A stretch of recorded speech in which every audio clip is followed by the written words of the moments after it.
इस वक्त की एक और बड़ी खबर आपको बता दें, सुप्रीम कोर्ट से जुड़ी खबर, जहां केजरीवाल मामले में सुनवाई में अभी देरी है क्योंकि जस्टिस संजीव खन्ना दूसरा केस सुन रहे हैं और जब उस केस की सुनवाई पूरी हो जाएगी उसके बाद वो अरविंद केजरीवाल का केस सुनेंगे। विक्रांत का एक बार फिर से रुक कर लेते हैं। विक्रांत, के कविता को कह दिया गया पहले ट्रायल कोर्ट जाइए, उसके बाद यहां आइएगा, जो प्रोसेस है। विक्रांत, देखिए, जस्टिस संजीव खन्ना की कोर्ट में के कविता का मामला लगा था। उनके वकील वहां पर कपिल सिब्बल ने बहुत कोशिश की कि कोई रिलीफ मिल जाए, लेकिन कोर्ट ने साफ कहा कि कानून के लिए सब बराबर हैं, आप ट्रायल कोर्ट में जाइए, वही आपकी बेल का सुनवाई करेगा। और साथ ही ट्रायल कोर्ट को भी ये कह दिया कि बेल की अगर याचिका आती है तो उस पर जल्द सुनवाई करे। और पीएमएलए कानून के प्रावधानों को लेकर जो चैलेंज किया है उस मामले में ईडी को नोटिस कर दिया है। लेकिन कुल मिलाकर देखा जाए तो कोई तात्कालिक राहत नहीं मिली है, कोई तुरंत राहत नहीं मिली है, जिसकी कोशिश के कविता के वकीलों के जरिए की गई थी। और अभी कुछ देर बाद मुझे लगता है अब लंच के बाद ही अरविंद केजरीवाल का मामला आ पाएगा, क्योंकि अभी डबल बेंच चल रही है। डबल बेंच के सामने जो मामले हैं वो खत्म होने के बाद ही 3 जजों की बेंच बैठेगी और वो अरविंद केजरीवाल के मामले को सुनेगी। तो मुझे लगता है कि उसमें अभी लंच तक का समय लग सकता है, इतनी देरी हो सकती है। लेकिन यही बेंच, क्योंकि जिसने कविता को रिलीफ नहीं दिया, लगभग ऐसा ही मामला अरविंद केजरीवाल का है, तो कह सकते हैं कि थोड़ा सा अगर हम अनुमान लगा पाए, क्योंकि पहले हेमंत सोरेन का मामला भी यहां पर आया था सुप्रीम कोर्ट में, उस मामले में भी किसी तरह की रिलीफ नहीं मिली थी। उन्हें कहा गया था कि आप हाईकोर्ट जाइए। अभी के कविता को किसी तरीके की रिलीफ नहीं मिली है। उनकी गिरफ्तारी के खिलाफ उन्होंने पिटीशन दाखिल की थी और अब जस्टिस संजीव खन्ना की बेंच में अरविंद केजरीवाल का मामला सुना जाएगा। Justice Sanjiv Khanna, justice M Sundresh और जस्टिस बेला त्रिवेदी इस मामले को सुनेंगी। तो जो उम्मीद की जा रही थी उसका एक अनुमान कम होता है, क्योंकि अभी उसी तरीके का मामला आया है और उसमें कोर्ट ने कोई फिलहाल राहत नहीं दी है। तस्वीर बिल्कुल वैसी है, क्योंकि दोनों राजनेता एक ही केसेस में फंसे हुए दिखाई दे रहे हैं और थोड़ी थोड़ी आप तस्वीर साफ कर सकते हैं। अगर के कविता के मामले में ये चीज आई है तो अरविंद केजरीवाल के मामले में क्या चीज आती है। तो दिल्ली शराब घोटाला मामले में गिरफ्तारी के खिलाफ दाखिल आरोपी के कविता पर याचिका पर सुप्रीम कोर्ट ने राहत नहीं मिली, ट्रायल कोर्ट जाने के लिए कहा।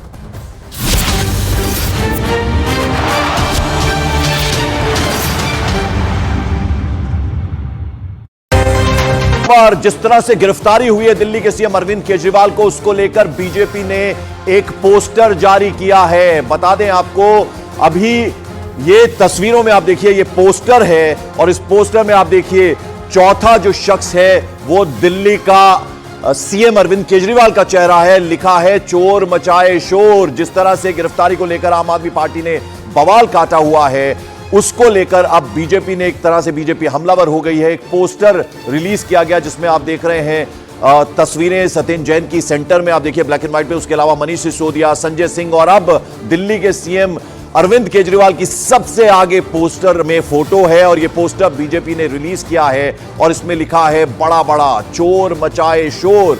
अब एक तरह से हमलावर हो गई है बीजेपी।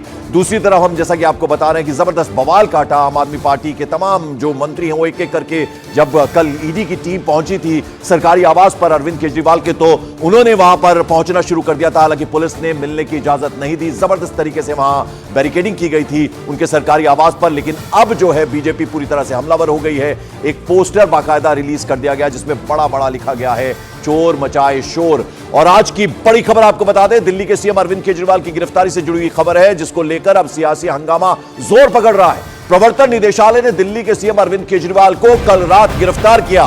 2 घंटे 7 बजे पहुंची थी ईडी की टीम, 9 बजे तक पूछताछ की गई और फिर गिरफ्तार कर लिया गया।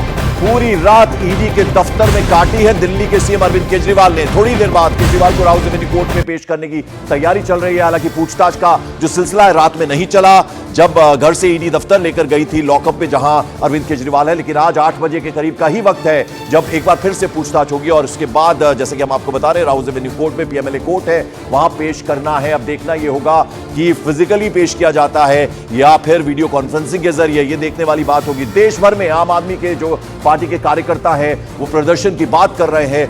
वार पलटवार का दौर चल रहा है। इस बीच राहुल गांधी ने अरविंद केजरीवाल के परिवार से भी बात की है और उन्हें पूरे सपोर्ट का भरोसा दिलाया है। अलावा इसके कुछ ही देर बाद केजरीवाल की गिरफ्तारी के बाद सुप्रीम कोर्ट में सुनवाई भी होनी है, तो सुप्रीम कोर्ट पर भी नजर रहेगी क्या किसी तरह की कोई राहत मिलती है या फिर नहीं।